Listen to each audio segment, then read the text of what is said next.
नमस्कार दोस्तों, मैं डॉक्टर नीता आप सबका स्वागत करती हूँ अपने इस गोल सेटिंग वर्कशॉप में। आज हम डिस्कस करेंगे कि गोल सेटिंग के कौन से महत्वपूर्ण 11 कदम हैं जो स्टेप्स अगर आपने उठाए तो आप एक्चुअली प्रॉपरली आपका गोल सेटिंग कर सकते हैं। तो ये जो पूरा प्रेजेंटेशन है वो हिंदी में है, सिर्फ फर्स्ट 2 स्लाइड्स जो है वो इंग्लिश में लिखावट है। स्टार्ट करते हैं एक इंग्लिश कोट से। Your best quote that reflect your approach, it's one small step for man, one giant leap for mankind. तो सबसे पहले कोई भी कदम उठाना, उसकी शुरुआत करना, यहाँ मतलब यही वो पल है जिसमें एक्चुअली आप कुछ भी पा सकते हो। तो शुरुआत नहीं करते वही सबसे बड़ा प्रॉब्लम हो जाता है। तो आओ देखते हैं कि हम हमारे लक्ष्य को पाने के लिए किस तरह से शुरुआत कर सकते हैं। तो आगे बढ़ते हैं। पहला जो कदम है, पहले कदम में आपको कुछ सवाल अपने आप से पूछने हैं, जिन सवालों के अगर आपने जवाब ढूंढ लिए तो आपको एक्चुअली आपके लक्ष्य को एटलीस्ट समझना आसान हो जाएगा कि अच्छा, अगर मेरे लास्ट ईयर में ये सारी चीजें हुई हैं तो इससे मुझे क्या सीख मिलती है और आने वाले समय के लिए मैं अपने आप को कौन से लक्ष्य दे सकता हूँ या दे सकती हूँ। तो ये कुछ सवाल जो है आपको खुद अपने आप से पूछने हैं जो ऑटोमेटिकली आपका मार्गदर्शन करेंगे अच्छी तरह से गोल सेट करने के लिए। तो सबसे पहला सवाल आपको पूछना है कि जो पिछला साल था उसमें कौन सी ऐसी चीज थी जिसके ऊपर आपको बहुत गर्व महसूस हुआ कि आपने बहुत अच्छे से उस चीज को किया। दूसरा सवाल आपको अपने आप से पूछना है कि अगर उसको आपको टाइटल देना है कि अच्छा, मैन ऑफ द मैच जैसे एक खिताब होता है, एम्प्लॉय ऑफ द ईयर जैसे एक खिताब होता है, तो ये जो अच्छा काम आपने किया उसको आप क्या टाइटल दे सकते हैं कि हाँ, ये चीज मैंने बहुत अच्छी की और इसको मैं ऐसे टाइटल करूंगा। तो जो भी टाइटल आपको लगता है उसको वो टाइटल आप ढूंढने की कोशिश करें। फिर एक आप तीसरा सवाल अपने आप से पूछिए कि कौन सा ऐसा काम है जो अधूरा रह गया, मैंने पूरा नहीं किया, मैं उसको कंप्लीट करना चाहती थी लेकिन वो नहीं हो पाया। चाहे वो मेरे रिश्ते में है, चाहे मेरे कोई लक्ष्य में है, मुझे किसी को माफ करना है, कोई भी एक ऐसी चीज जो मुझे खटक रही है, मैं उसकी वजह से एक्चुअली आगे नहीं बढ़ पा रही हूँ, तो उसको लेट गो करना पड़ेगा। पहले तो आइडेंटिफाई करना पड़ेगा कि क्या मुझे लेट गो करना है। तो वो अधूरा काम आपको आइडेंटिफाई करना है कि कौन सा है। किसी से बात नहीं कर रहे हो, किसी से झगड़ा हो गया है, ऐसी भी चीजें एक्चुअली, क्योंकि क्या होता है सबकॉन्शियस माइंड में वो चीजें घर कर जाती है और किस तरह से वो बाहर निकलेगी या फिर वो किस तरह से बाहर आएगा रिएक्शन के मोड में, हमें नहीं पता है, क्योंकि वो एक्चुअली सबमर्ज होती है हमारे डीप सबकॉन्शियस के अंदर। तो इसलिए ऐसी चीजों को आइडेंटिफाई करके उनको बाहर निकाल के उनको लेट गो करना बहुत जरूरी है। तो इसलिए ये जो थर्ड सवाल है, अपने आप से बहुत अच्छे से पूछे और उन चीजों को लेट गो करें या फिर उस काम को, अधूरे काम को पूरा करें। उसके बाद चौथा सवाल आपको अपने आप से पूछना है कि कौन सी वो घड़ी थी जिसमें मैंने सबसे ज्यादा आनंद को महसूस किया, मैं बहुत खुश थी उस टाइम पे। उस घड़ी में मेरे साथ कौन लोग थे, वो कौन सी घड़ी थी, मैं उस टाइम पे क्या कर रही थी। तो ये सारी चीजों के सवाल आपको ढूंढने पड़ेंगे, क्योंकि इससे आपको ये पता चलेगा कि आपको कौन सी चीज करने से सबसे ज्यादा खुशी मिलती है। फिर आपको उसके आगे ये सवाल अपने आप से पूछना है कि मैं अगर पिछले साल देखूं तो उसमें मैंने एक्चुअली पीछे मुड़ के देखा तो क्या मिलता है मुझे, मैंने क्या किया एक्चुअली 2019 के साल में, मैंने एग्जैक्टली क्या किया, मैंने क्या पाया। तो ये एक सवाल आपको अपने आप से पूछना है। फिर आपको जो छठवां सवाल है वो अपने आप से पूछना है कि आपने अपने लिए क्या नया सपना हासिल किया। अच्छा, 2019 पूरा कंप्लीट हुआ और इससे मुझे क्या सीख मिलती है जिसके बेसिस पे मैं मेरे लिए खुद का एक नया टाइटल या फिर एक नया लक्ष्य खुद को अभी दे सकती हूँ। तो वो भी अपने आप से एक सवाल आपको पूछना है। फिर आपको एक सवाल अपने आप से पूछना है कि आपके पास एक लक्ष्य से भय को अपने वापस कहाँ जाने दिया। तो नया जो लक्ष्य है, अब इसको मतलब डरने की कोई जरूरत नहीं। तो ये डर अगर आया भी तो मैं इसके लिए क्या कर सकती हूँ, ये मुझे अपने आप से पूछना है। देन मुझे पूछना है कि इस साल अपने लिए क्या उबाऊ था जिसे आप अगले साल बदलने की उम्मीद करते हैं। जो भी प्रॉब्लम हुई है, मतलब 2009, इसको अगर आपने पूरा रिवाइंड कर दिया तो कुछ ऐसी चीजें निकलेगी जहां पे कुछ गलत भी हुआ या फिर आप गलत थे, आपके कोई डिसीजन रॉन्ग हो गए जिसकी वजह से प्रॉब्लम हुआ। तो जो प्रॉब्लम को आपको सॉर्ट आउट करना है या फिर उसको, उस गलतियों को दोहराना नहीं है, उसे ठीक करना है, तो वो भी आपको फाइंड आउट करना पड़ेगा, ताकि ये जो गलती है वो दोबारा इस साल में फिर से ना हो। और बाद में आपको लास्टली आपसे अपने आप से ये पूछना है कि पिछले वर्ष आप किन नए और प्रेरक लोगों से मिले, आप आने वाले वर्ष में किसके साथ करीब आना चाहते हैं। याद रखें, आप उन 5 लोगों का औसत है जिनके साथ आप सबसे अधिक समय बिताते हैं।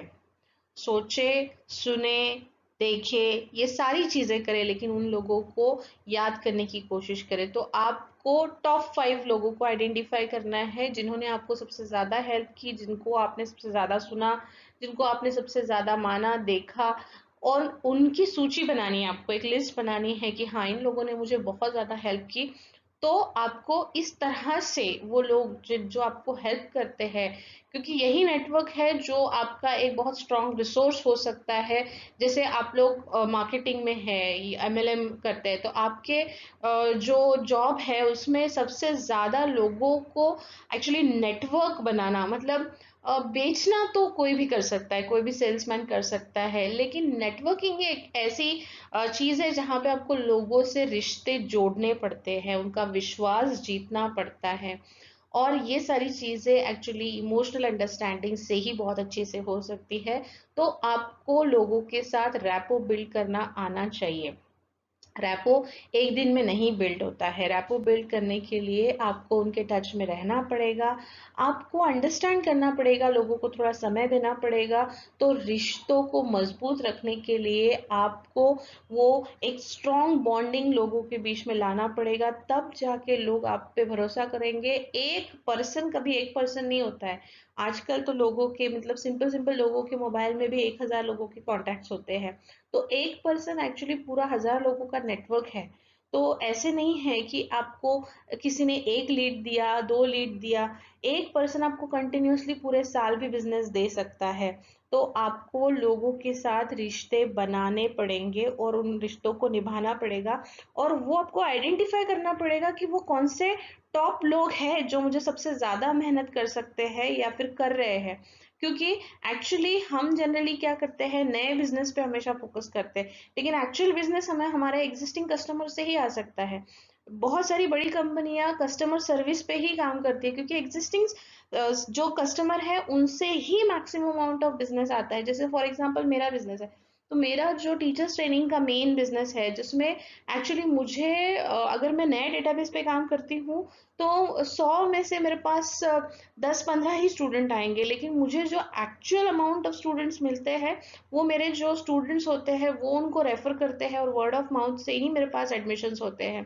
तो एक्चुअल बिजनेस मुझे, जो मैं पैसे स्पेंड कर रही हूँ, लोगों को दे रही हूँ, वो जो मुझे पेड लीड्स दे रहे हैं उससे मुझे बहुत कम बिजनेस मिल रहा है, लेकिन मुझे जो बिजनेस मिल रहा है वो मेरे एग्जिस्टिंग क्लाइंट से मिल रहा है। तो यही बात हर बिजनेस में लागू होती है कि आपको सबसे पहले आपके एग्जिस्टिंग कस्टमर पे ध्यान देना पड़ेगा, आपके एग्जिस्टिंग बिजनेस पे ध्यान देना पड़ेगा, और उसके बाद ही एक्चुअली आपका बहुत अच्छा स्टडी हो सकता है, एनालिसिस भी हो सकता है।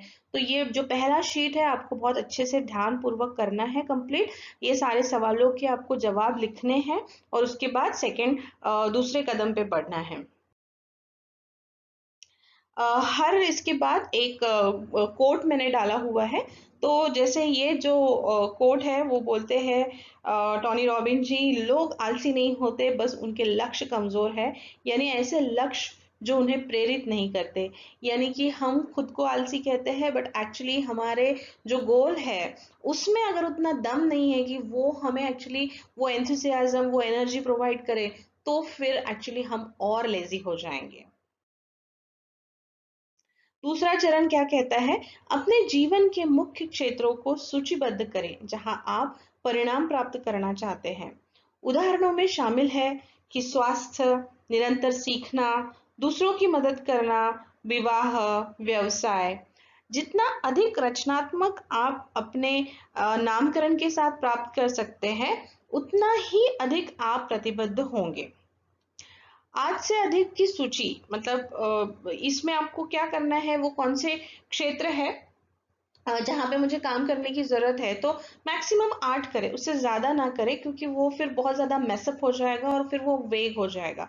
तो अच्छा, आपको आप लर्निंग यानी कि निरंतर सीखने पे आप काम करना चाहते हैं, आपके हेल्थ के ऊपर आपको ध्यान देना है, आपके बिजनेस के ऊपर आपको ध्यान देना है, तो वो सारे एक एक जो पैरामीटर्स है, जिन पैरामीटर्स पे काम करना है, पहले उसकी आप अलग से एक सूची बना लो, उसको आइडेंटिफाई करो, सेपरेट कर दो कि अच्छा, हेल्थ और वेलनेस के लिए मेरे ये गोल है, फिर मेरे फैमिली के लिए मेरे ये गोल है, मेरे बिजनेस के लिए मेरे ये गोल है।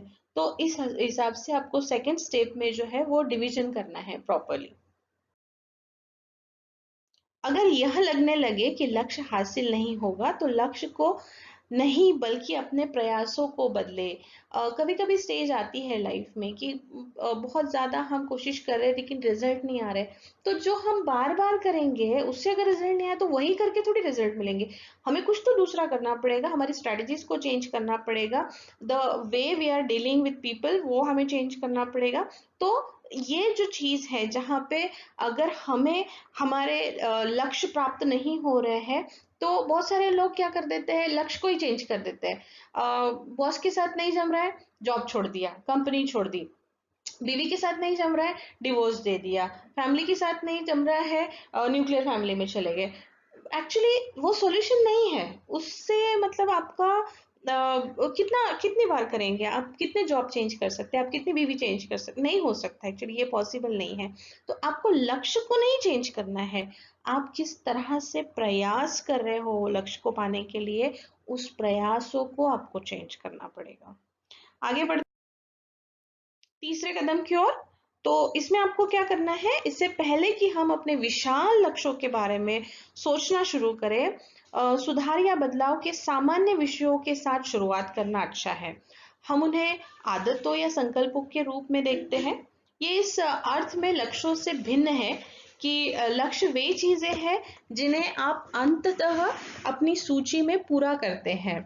तो यहाँ पे मतलब तीसरे कदम में आपको क्या करना है, अच्छा, हमारे लॉन्ग टर्म गोल कुछ होंगे, हमारे शॉर्ट टर्म गोल कुछ होंगे, तो गोल से पहले मतलब उन गोल्स तक पहुंचने से पहले हमारी कुछ आदतें कि हम एक्चुअली क्या कर रहे हैं, हमारा टाइम कहाँ पे स्पेंड हो रहा है। अभी फॉर एग्जांपल फिलहाल लॉकडाउन चल रहा है, तो लॉकडाउन में क्या हम उतने प्रोडक्टिव है, या फिर हम हमारा मतलब ज्यादातर टाइम वेस्ट हो रहा है एंटरटेनमेंट में, या फिर जो रेगुलर अपनी एक्टिविटीज है, लेजीनेस मतलब afternoon sleeping time, all that kind of thing.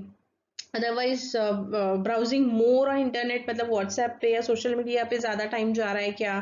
तो ये सारी चीजों को आपको एक बार देखना है, आपकी आदतों को देखना है, आपके हैबिट्स को देखना है, और सबसे पहले उसे चेंज करना है, यानी कि सेल्फ डिसिप्लिन अपने आप में लाना पड़ेगा।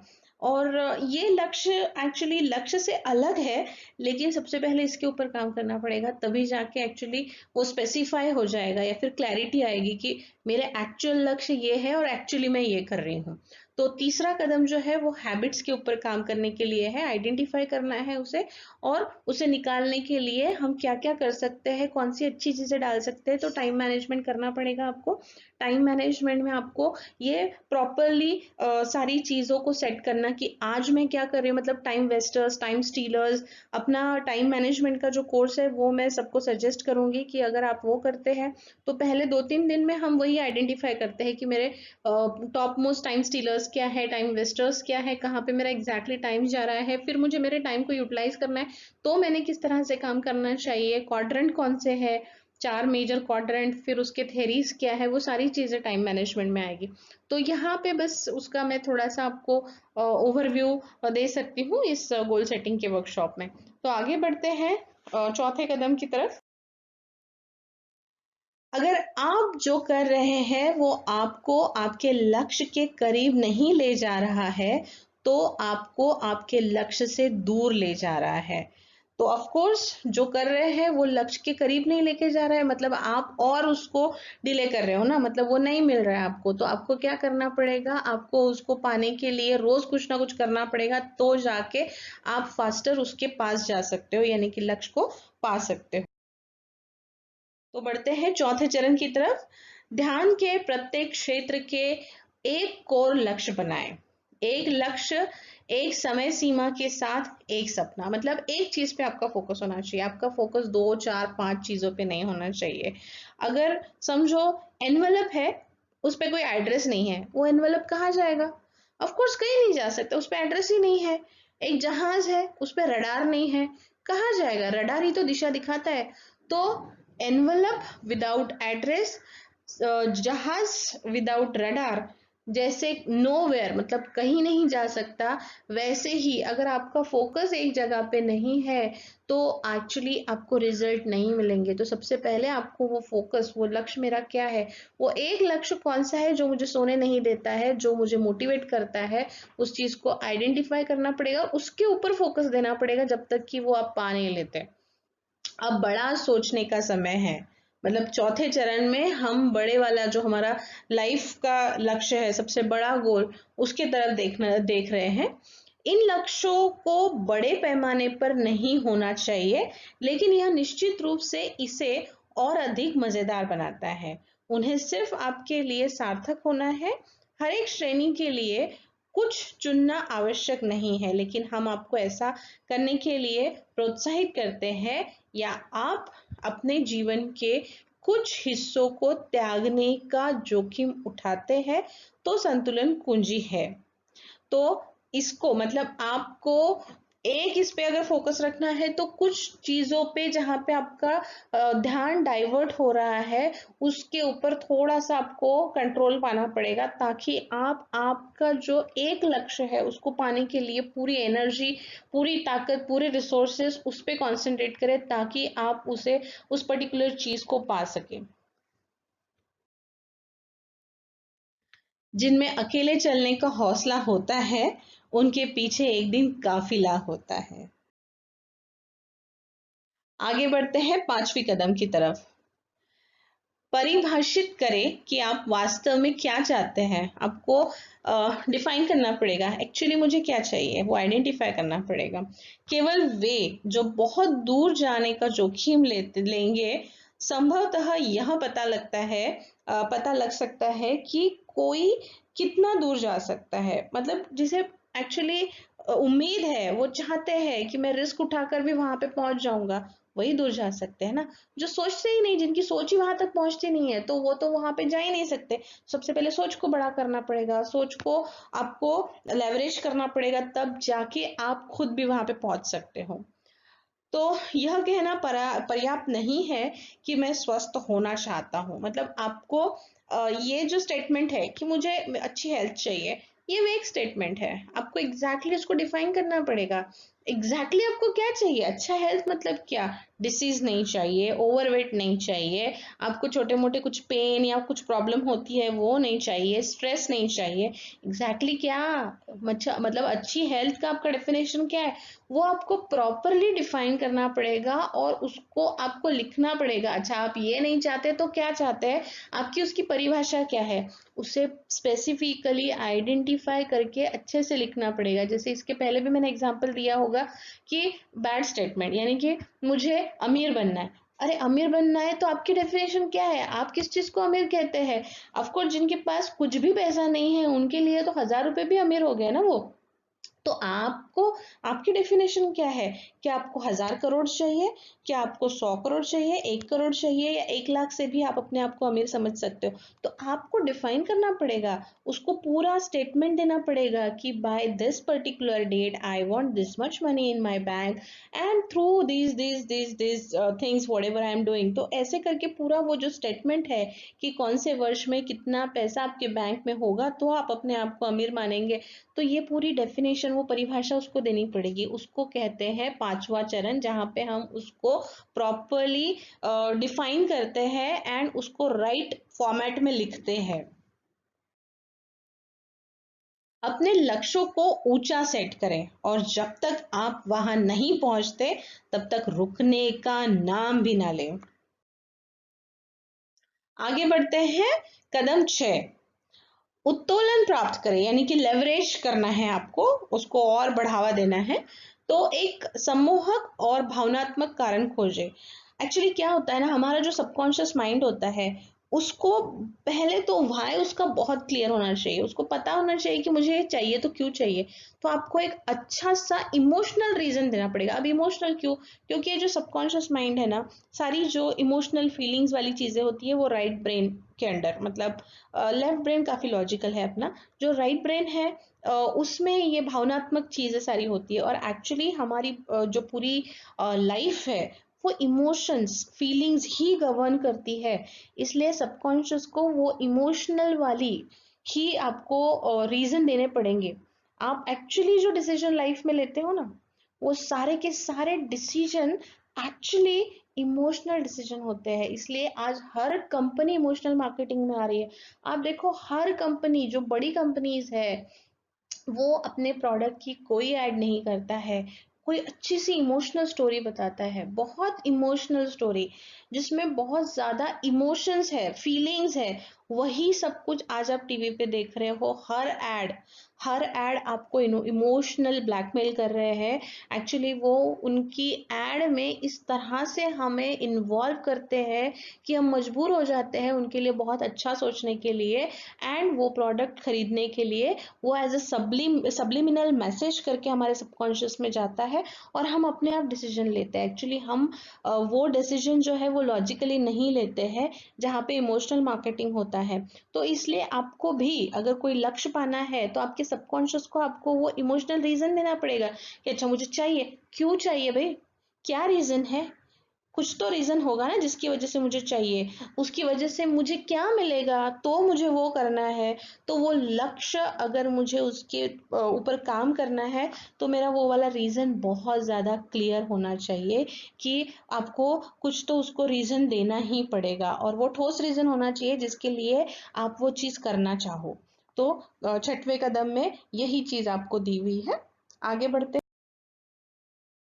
जो अपने कदमों की काबिलियत पर विश्वास रखते हैं वही अक्सर मंजिल पर पहुंचते हैं। आगे बढ़ते हैं कदम 7, विवरण भरे, बेबी स्टेप बनाए। यानी कि आपको बहुत लंबी चौड़ी स्टोरी देंगे तो कॉम्प्लेक्सिटी एक्चुअली अपने सबकॉन्शियस को बिल्कुल पसंद नहीं है, यानी कि उसको समझता ही नहीं है। थोड़ा भी कुछ कॉम्प्लेक्सिटी आए ना, क्योंकि वो सबकॉन्शियस माइंड जो अपना है ह्यूमन का काफी आलसी है, सबसे लेजी। और दूसरी बात यह है कि एक्चुअली वो एक 5 से 6 साल का बच्चा ही है। आपको सबको पता होगा कि ब्रेन का जो अपना ग्रोथ होता है, जो न्यूरॉन्स डेवलप होते हैं, वो सिर्फ 6 साल तक ही बढ़ते हैं। मतलब उसके बाद न्यूरॉन्स एक्चुअली हो रहे हैं, वो डेवलपमेंट हो रहा है, लेकिन एक्चुअल ब्रेन का डेवलपमेंट 6 साल में रुक जाता है।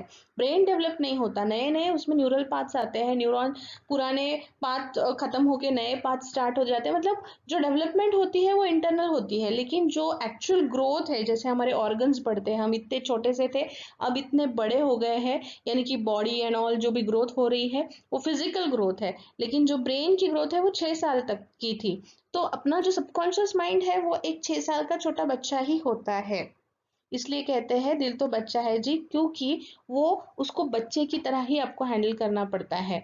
तो आपको बहुत बड़ी स्टोरी सुना के आप कुछ नहीं कर पाओगे। सबसे पहले वो बड़ी स्टोरी को आपको छोटे छोटे पार्ट्स में डिवाइड करना पड़ेगा और छोटे छोटे बेबी स्टेप लेने पड़ेंगे। यानी कि मुझे अगर छोटी सी जर्नी करनी है, बहुत छोटी, मतलब बिल्कुल अभी समझो मैं पुणे में हूँ, मुझे मुंबई जाना है, तो मुझे माइलस्टोन कितना किलोमीटर है, उसमें कितने माइलस्टोन, बिल्कुल मुझे 10-10 किलोमीटर पे माइलस्टोन डालने पड़ेंगे। तो मेरा वो जो 10 किलोमीटर का माइलस्टोन है, तो वो मेरा एक बेबी स्टेप हो गया। उससे भी छोटा चाहते हो तो आप हर किलोमीटर पे भी डाल सकते हो, हर 10 किलोमीटर के बजाय 5 किलोमीटर का माइलस्टोन कर सकते हो। लेकिन आपको वो बहुत डिफाइन होना चाहिए कि इतना रास्ता मैंने तय कर लिया, अब इतना मुझे तय करना बाकी है। तो इस तरह से वो बेबी स्टेप्स को अचीव करना पड़ेगा और आपको आपके लक्ष्य तक पहुंचना पड़ेगा। तो कदम 7 जो है उसमें हम क्या करते हैं, बड़े गोल को छोटे पार्ट में डिवाइड करते हैं, छोटे गोल को और छोटे पार्ट में डिवाइड करते हैं, फिर वो जो एक छोटा काम होते हैं उसमें हम उसका एक्शन प्लान लिखते हैं और उसको एग्जीक्यूट करते हैं। आगे बढ़ते हैं। उसके बाद क्या है, इसके अलावा इस बारे में सोचे कि कौन आपको प्रत्येक लक्ष्य को वास्तविकता बनाने में मदद कर सकते हैं। यानी कि पहले तो उसको बेबी स्टेप में डिवाइड करना है, फिर रिसोर्सेस को ढूंढना है कि कौन से लोग हैं जो मुझे इसमें हेल्प कर सकते हैं, मुझे कौन से रिसोर्सेस लगेंगे, वो ऐसे कौन से कॉन्टैक्ट्स है, कनेक्ट्स है जो मुझे इसमें हेल्प कर सकते हैं किसी भी तरह से, चाहे वो फिनेंशियल हेल्प है, चाहे वो कुछ कनेक्शंस के लिए है, चाहे किसी से मिलाना है, जो भी है, कौन है आइडेंटिफाई करो, या फिर कौन मिला सकता है उनको आइडेंटिफाई करो। फिर आपको क्या करना है, फिर इस तरह से जो दिया है ना, पहले लक्ष्य लिखो, फिर उसके छोटे कदम लिखो, फिर उसके बेबी स्टेप क्या है वो लिखो, फिर लिखो कि कौन मदद कर सकता है। यानी कि हर लक्ष्य के लिए सबसे पहले बड़ा लक्ष्य, फिर उसके बाद उसमें आपको कौन से छोटे स्टेप्स लेने हैं, फिर उस स्टेप्स को आपको सब डिवाइड करना पड़ेगा बेबी स्टेप्स में, और बेबी स्टेप्स में सब डिवाइड करने के बाद ये जो बेबी स्टेप है उसमें मुझे कौन हेल्प कर सकता है, मैं कहाँ डेलीगेट कर सकती हूँ काम, कौन से लोगों से मिलके मेरा ये काम हो सकता है, वो सारी चीजों को आइडेंटिफाई करना है। तो ये जो कदम है ये सबसे इंपॉर्टेंट है, ये एक्चुअल प्रोसेस है जहाँ पे हम गोल को सेट कर रहे हैं और उसके ऊपर काम कर रहे हैं। कड़ी मेहनत आपको वहां पहुंचा देती है जहां अच्छी किस्मत शायद आपको पहुंचा दे। आगे बढ़ते हैं। अगला जो कदम है, कदम 8, एक कैलेंडर पे उन्हें प्राप्त करें। एक बार आपने ये बेबी स्टेप ले लिया, आपने वो बड़े गोल को छोटे गोल में डिवाइड कर दिया, फिर आपको उसको पूरे थ्रू आउट द कैलेंडर, मतलब आपको एक समझो पहले वीकली कैलेंडर पे उसको डालो, आज मुझे इतना अचीव करना है, आज मुझे इतना अचीव करना है, मेरा वीकली, इस वीक में मेरा ये गोल है। फिर मंथली गोल, फिर इस मंथ में मुझे इतना गोल रखना है अपने आप के लिए। फिर उस कैलेंडर को आप मतलब डेली की जो भी टास्क है तो उसके हिसाब से आपको वो विजुअलाइज करना है कि अच्छा इतने दिन में मुझे इतने टारगेट को कंप्लीट करना है, ये बेबी स्टेप्स लेने हैं, इतना अचीव करना, मेजरेबल होना चाहिए, एंड पूरा कैलेंडर पे दिखना चाहिए कि मैं मतलब डेली क्या कंप्लीट कर रही हूँ, कितना मेरा कंप्लीट हो रहा है, सारी चीजें आंखों के सामने होनी चाहिए। आगे बढ़ते हैं। यदि आप दृढ़ संकल्प के साथ और पूर्णता के साथ काम करते हैं तो सफलता आपका पीछा करेगी। कदम 9, जवाबदेह बने। कम से कम 4 लोगों को उनके बारे में बताएं। आपके जो गोल है ना, वो गोल जब आप दूसरों को बताते हो तो एक्चुअली आपको जवाब देना पड़ेगा ना कि अच्छा मैंने तो बताया था कि मैं अगले साल गाड़ी लेने वाला हूँ, बड़ी गाड़ी लेने वाला हूँ, अच्छा मैं बड़ा बंगला लेने वाला हूँ, मैं फॉरेन ट्रिप पे जा, जो भी है, अच्छा बता दो ना, कोई प्रॉब्लम नहीं, क्या लोग हंसेंगे, वो अगर आप पे हंसेंगे तो क्या होगा, आपको बुरा लगेगा, आपको बुरा लगेगा तो क्या होगा, आप उसे करना चाहेंगे ना, ऑफ कोर्स। बोलते हैं कि जो निगेटिव पीपल होते हैं ना वो एक्चुअली हमारी तरक्की के लिए आते हैं हमारी लाइफ में, और उससे ही अच्छा होता है। अब सब अच्छा अच्छा बोल रहे हैं तो सब कुछ अच्छा चल रहा है ना, फिर हम कुछ काम नहीं करते एक्स्ट्राऑर्डिनरी, लेकिन जब कुछ बुरा आता है, कुछ निगेटिव होता है, तभी तो उसके ऊपर काम करना पड़ता है। तो यही चीज यहाँ पे होती है कि आप जवाबदेही बनो, बताओ लोगों को, कोई दिक्कत नहीं है, और फिर आप ही मतलब इतने इतने रिस्पॉन्सिबल हो जाओगे कि आपको बताना ही पड़ेगा, अरे इनको बोला है मुझे करना पड़ेगा, नहीं तो लोग क्या कहेंगे। एंड जो वो एक फीलिंग है हमारे अंदर की कि लोग क्या कहेंगे, एक्चुअली बहुत सारी चीजें तो हम उसके खातिर करते हैं। तो ये कदम में आपको वो सारी चीजें करनी है, वो रिस्पॉन्सिबिलिटी कौन सी है और किसके लिए मैं खुद को जिम्मेदार ठहराता हूँ, उसको आइडेंटिफाई करना है। आगे बढ़ते हैं। अपनी मनस्थिति बदलिए, परिस्थिति खुद ब खुद बदल जाएगी। 10वां कदम, नियमित रूप से अपनी प्रगति की समीक्षा करें। कंसिस्टेंसी बहुत जरूरी है। ये एक बार कर लिया, कोर्स चल रहा है इसलिए कर रही है, मैडम बोल रहे हैं कि सर्टिफिकेट नहीं देंगे इसलिए कर रहे हैं, और बाद में कुछ किया ही नहीं तो नहीं हो पाएगा। आपको इस चीज में कंसिस्टेंसी रखनी पड़ेगी, डेली आपको आपकी टू डू लिस्ट फाइनल करनी पड़ेगी, ये सारा कैलेंडर आपको मेंटेन करना पड़ेगा, तब जाके वो रिजल्ट जो आपको चाहिए वो आपको मिल पाएंगे। तो साप्ताहिक या मासिक कम से कम बड़े पैमाने पर प्रगति देखने के लिए आपको अपनी योजनाओं को ध्यान से रखना चाहिए। एक दिनचर्या बनाएं जो आपको साप्ताहिक आधार पर उपरोक्त समीक्षा करने की अनुमति देता है।